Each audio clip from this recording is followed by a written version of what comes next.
the Labour government in Britain is I think probably one of the most authoritarian governments I've seen in my lifetime. I mean, Tony Blair and Gordon Brown, their Labour governments also were notorious for having an authoritarian streak. But Keir Starmer brings a sort of a legal, bureaucratic, managerial aspect to it, whereby this government has, presided over a pretty visible erosion of free speech and free expression. It's expanded these things that we have called non-crime hate incidents, which is if somebody perceives you to have said something hateful or hurtful to your protected characteristics, say your sex or your gender or your race, one of these non-crime hate incidents can be filed against you and made available to your employer should you go for a job in the future. And about 250,000 people have had one of these logged against them in recent years. We've had people like Lucy Connolly, a young mother and wife of her husband who's very unwell. She was thrown into prison for nearly 3 years under this Labour government for what she put on Twitter in the aftermath of Southport. She wrote something that was, very spicy. Immigration isn't working. If that makes me a racist, makes me a racist.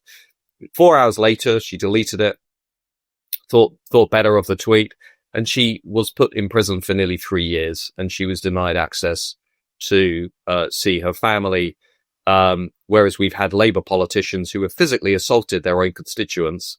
We've had one Labour MP who was suspended from Parliament because he was filmed beating up one of his constituents at 2:00 in the morning, and he didn't go to prison. So there's been this perception of a two-tier society whereby if you are challenging the left's sacred values, you're much more likely to be dealt with this authoritarian response than if you're, say, a member of a minority group or member of the Labour Party.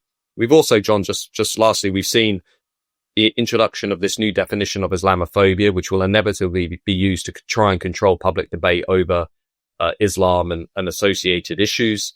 And we've seen a very robust and quite chilling response to things like the Southport atrocities, where Keir Starmer has basically said, if you question migration and borders, you are far right, you are essentially beyond the pale. So that the language of this government is very Orwellian.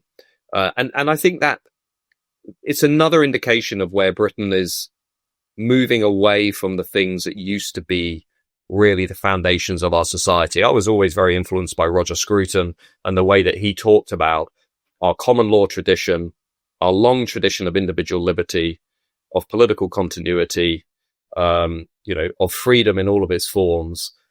And yet today, many people outside of the UK looking in cannot make sense as to why people are being put in prison for something they've written on social media in their own home, why the state is overreaching to such a degree, and why politicians are trying so visibly, so hard to control what can be said and what cannot be said in the home of, Magna Carta and free speech. And this is not me embellishing. These things are all happening.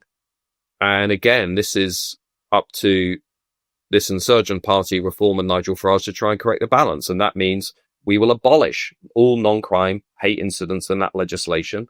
We will abolish hate law, the hate law industrial complex. We don't need it. We've got laws from the 1980s that make it clear if you are racist, if you are discriminatory, we have laws that can deal with that. We do not need this Orwellian layer on top, which has sort of mainstreamed this notion of hate.